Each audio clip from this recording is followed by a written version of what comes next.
जय हिंद साथियों, स्वागत है आप सभी का फ्री एग्जाम यूट्यूब चैनल पर। दोस्तों, अगर आप RSCIT का एग्जाम देने वाले हैं तो आज आपके लिए शानदार प्रैक्टिस सेट होने वाला है, जिसमें हमने केवल उन्हीं प्रश्नों को शामिल किया है जिस प्रकार के प्रश्न आपके एग्जाम में पूछे जाएंगे। तो आपको सेशन में अंत तक बने रहना है और अंत में कमेंट करके अपना स्कोर जरूर बताना है। तो चलिए आज के सेशन को प्रारंभ करते हैं। उससे पहले अगर आप चैनल पर नए हैं तो चैनल को सब्सक्राइब करके बेल आइकन को जरूर प्रेस कर लें। पहला शानदार प्रश्न आपके स्क्रीन पर है, पूछा गया है कि कंप्यूटर का मुख्य कार्य क्या है। डेटा को प्रोसेस करना, केवल टाइपिंग करना, केवल प्रिंट करना, केवल इंटरनेट चलाना। तो बताना है आपको कि कंप्यूटर का मुख्य कार्य क्या है। कंप्यूटर का जो मुख्य कार्य हो जाएगा ये डेटा को प्रोसेस करना।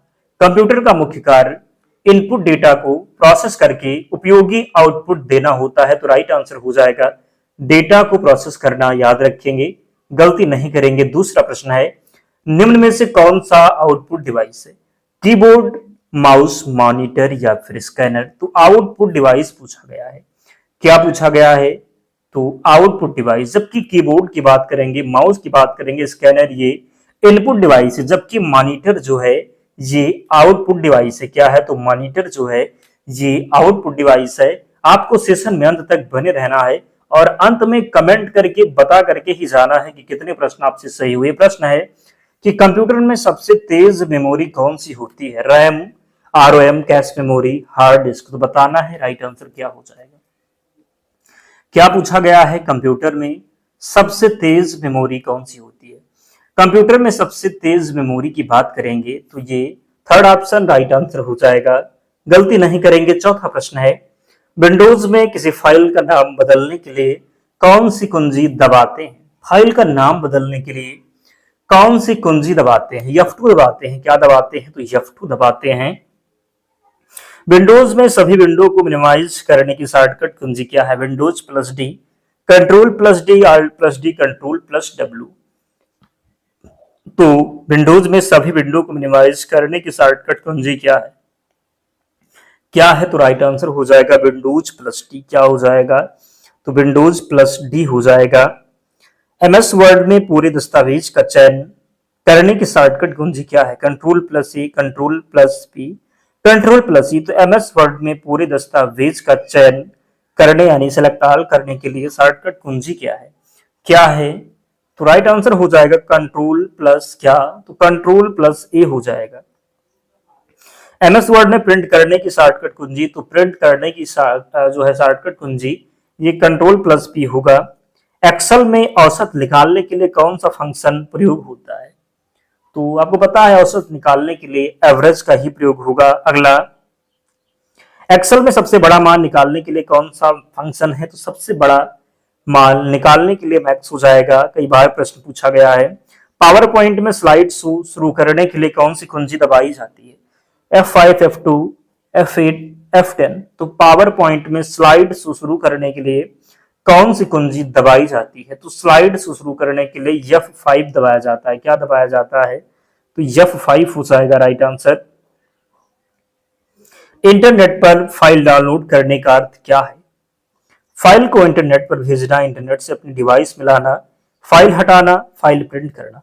इंटरनेट पर फाइल डाउनलोड करने का अर्थ क्या है। इंटरनेट पर फाइल डाउनलोड करने का अर्थ क्या है। तो राइट आंसर हो जाएगा इंटरनेट से अपने डिवाइस में लाना। क्या? तो इंटरनेट से अपने डिवाइस में लाना। दोस्तों, अगर आपने अब तक वीडियो लाइक नहीं किया है तो लाइक जरूर करें और चैनल निश्चित ही सब्सक्राइब करना है, काफी फायदा होगा। हूबहू प्रश्न एग्जाम में मिलेंगे और PDF के लिए टेलीग्राम चैनल से जुड़ जाना। लिंक डिस्क्रिप्शन बॉक्स में है या फिर आप टेलीग्राम पर जाएंगे, सर्च करेंगे फ्री एग्जाम जोन, चैनल मिल जाएगा, ज्वाइन हो जाना। वहां पर आपको सारी PDF मिलेगी। तो प्रश्न है, गूगल क्रोम क्या है। गूगल क्रोम जो है ये वेब ब्राउजर है। गूगल क्रोम क्या है? तो गूगल क्रोम वेब ब्राउजर है। क्या है? तो गूगल क्रोम की बात करेंगे तो ये वेब ब्राउजर है। ईमेल में विषय का क्या उद्देश्य है। ईमेल में विषय का क्या उद्देश्य है। तो विषय का उद्देश्य हो जाएगा संदेश का संक्षिप्त विषय बताना। ईमेल में विषय का क्या उद्देश्य है। तो संदेश का संक्षिप्त विषय बताना। स्पैम ईमेल क्या होता है। महत्वपूर्ण ईमेल, अवांछित ईमेल, सरकारी email, bank email. Spam email क्या होता है?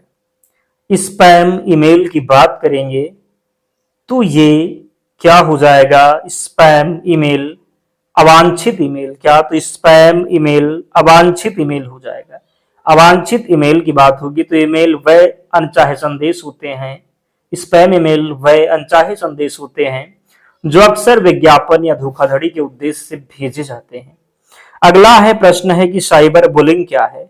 ऑनलाइन उत्पीड़न, ऑनलाइन खरीदारी, ऑनलाइन बैंकिंग, ऑनलाइन पढ़ाई। साइबर बुलिंग की बात करेंगे तो ये ऑनलाइन उत्पीड़न हो जाएगा। साइबर बुलिंग का अर्थ है इंटरनेट या सोशल मीडिया के माध्यम से किसी व्यक्ति को परेशान करना, धमकाना या फिर अपमानित करना। इसको क्या कहेंगे? तो साइबर बुलिंग कहेंगे। कई बार ये प्रश्न पूछा गया है तो जरूर याद रखेंगे। अगला है मजबूत पासवर्ड में क्या होना चाहिए? केवल नाम, केवल मोबाइल नंबर, बड़े छोटे अक्षर, अंक और विशेष चिन्ह, केवल जन्म तिथि। मजबूत पासवर्ड में क्या होना चाहिए? तो मजबूत पासवर्ड में बड़े छोटे अक्षर, अंक और विशेष चिन्ह होने चाहिए। प्रश्न है कि ओटीपी कितनी बार उपयोग किया जाना चाहिए? कई बार, केवल एक बार, 10 बार, कोई सीमा नहीं। तो ओटीपी यानी वन टाइम पासवर्ड केवल एक बार उपयोग के लिए बनाया जाता है। इसे किसी के साथ साझा नहीं करना चाहिए। तो राइट आंसर हो जाएगा केवल एक बार। निम्न में से कौन सा सर्च इंजन है? Google, MS Word, Excel, PowerPoint. निम्न में से कौन सा सर्च इंजन है? तो सर्च इंजन की बात करेंगे, ये क्या है? तो सर्च इंजन गूगल हो जाएगा। निम्न में से कौन सा सर्च इंजन है? तो गूगल हो जाएगा। राजस्थान सरकार की डिजिटल सेवा कौन सी है? राजस्थान सरकार की डिजिटल सेवा की बात करेंगे तो ई मित्र जो है राजस्थान सरकार की डिजिटल सेवा है जिसके माध्यम से विभिन्न सरकारी सेवाओं का लाभ ऑनलाइन लिया जा सकता है। तो याद रखेंगे, गलती नहीं करेंगे। अगला प्रश्न है डिजी लॉकर में क्या सुरक्षित रखा जाता है? डिजिटल दस्तावेज, कपड़े, नगद धन, हार्डवेयर। तो डिजी लॉकर की बात करेंगे तो डिजी लॉकर में क्या सुरक्षित रखा जाता है? तो डिजी लॉकर में आधार, ड्राइविंग लाइसेंस, अंक पत्र आज जैसे डिजिटल दस्तावेज सुरक्षित रखे जा सकते हैं। राइट आंसर हो जाएगा डिजिटल दस्तावेज, जरूर याद रखेंगे। भीम ऐप किससे संबंधित है?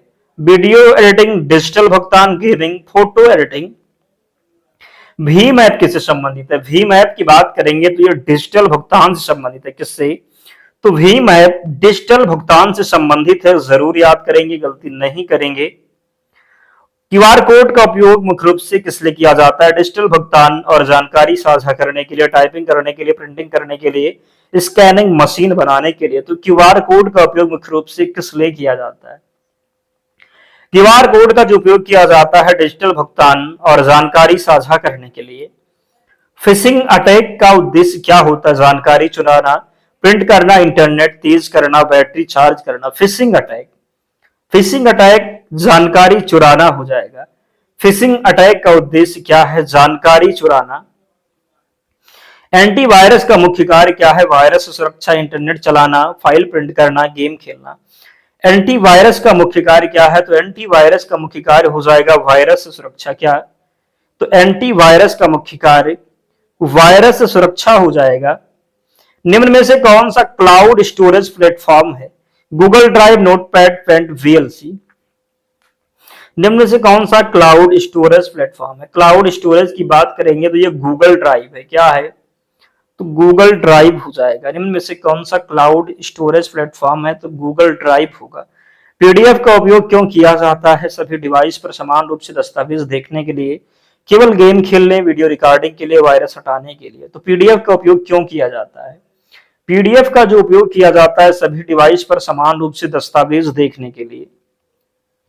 पीडीएफ का उपयोग क्यों किया जाता है? सभी डिवाइस पर समान रूप से दस्तावेज देखने के लिए। सीपीयू का कौन सा भाग गणनाएं करता है? ALU, CU, RAM, ROM. तो सीपीयू का कौन सा भाग गणनाएं करता है? गणनाएं की बात करेंगे तो एएलयू हो जाएगा, अर्थमेटिक लॉजिक यूनिट हो जाएगा। एएलयू यानी अर्थमेटिक लॉजिक यूनिट सीपीयू का वह भाग है जो गणितीय और तार्किक लॉजिकल कार्य करता है। क्या करता है? तो लॉजिकल कार्य करता है। 28 नंबर प्रश्न है कंप्यूटर में निर्देशों को नियंत्रित करने का कार्य कौन करता है? ALU, CU, hard disk, keyboard. Computer में निर्देशों को नियंत्रित करने का कार्य की बात करेंगे तो ये सीयू करता है। क्या हो जाएगा? तो सीयू हो जाएगा। क्या होगा? तो सीयू यानी कंट्रोल यूनिट। कंप्यूटर के विभिन्न भागों के कार्यों का नियंत्रण और समन्वय करता है, याद रखेंगे। निम्न में से कौन सा स्टोरेज डिवाइस है? Pen drive, mouse, monitor, speaker. निम्न में से कौन सा स्टोरेज डिवाइस है? स्टोरेज डिवाइस की बात करेंगे तो ये पेन ड्राइव है।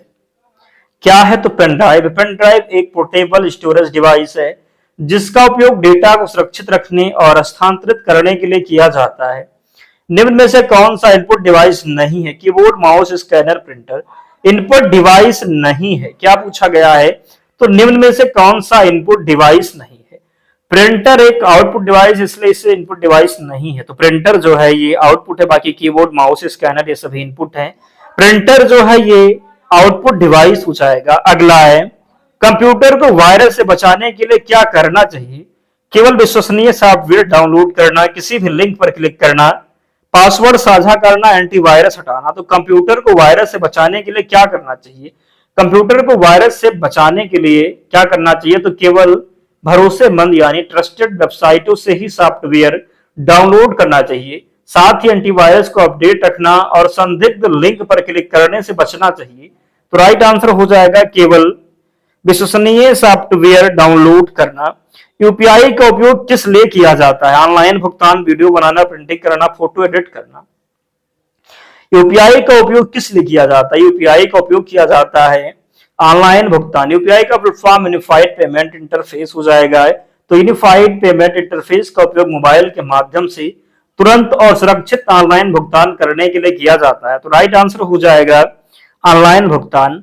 आरएसआईटी का मुख्य उद्देश्य क्या है? क्या हो जाएगा? तो डिजिटल साक्षरता बढ़ाना। अगला है, भारत सरकार की डिजिटल पहचान कौन सी है? भारत सरकार की डिजिटल पहचान कौन सी है? तो याद रखेंगे जो राइट आंसर हो जाएगा ये आधार हो जाएगा। आधार भारत सरकार द्वारा जारी 12 अंकों की विशिष्ट पहचान यानी यूनिक आइडेंटिफिकेशन नंबर है, जिसका उपयोग विभिन्न सरकारी और निजी सेवाओं में पहचान के लिए किया जाता है। तो आधार कार्ड हो जाएगा। अगला है, निम्न में से कौन सा सॉफ्टवेयर प्रस्तुत करने बात करेंगे निम्न में से कौन सा सॉफ्टवेयर प्रस्तुति बनाने के लिए उपयोग किया जाता है? MS Word, MS Excel, MS PowerPoint, MS Access. तो सही उत्तर क्या होगा? एमएस पावर पॉइंट हो जाएगा। निम्न में से कौन सा सॉफ्टवेयर प्रस्तुत बनाने के लिए उपयोग किया जाता है? तो राइट आंसर होगा MS PowerPoint. MS power point का उपयोग स्लाइड पर आधारित प्रेजेंटेशन बनाने के लिए किया जाता है। इसमें टेक्स्ट, चित्र, चार्ट, ऑडियो, वीडियो और एनिमेशन जोड़कर प्रभावशाली प्रस्तुति तैयार की जाती है। तो right answer MS power point हो जाएगा।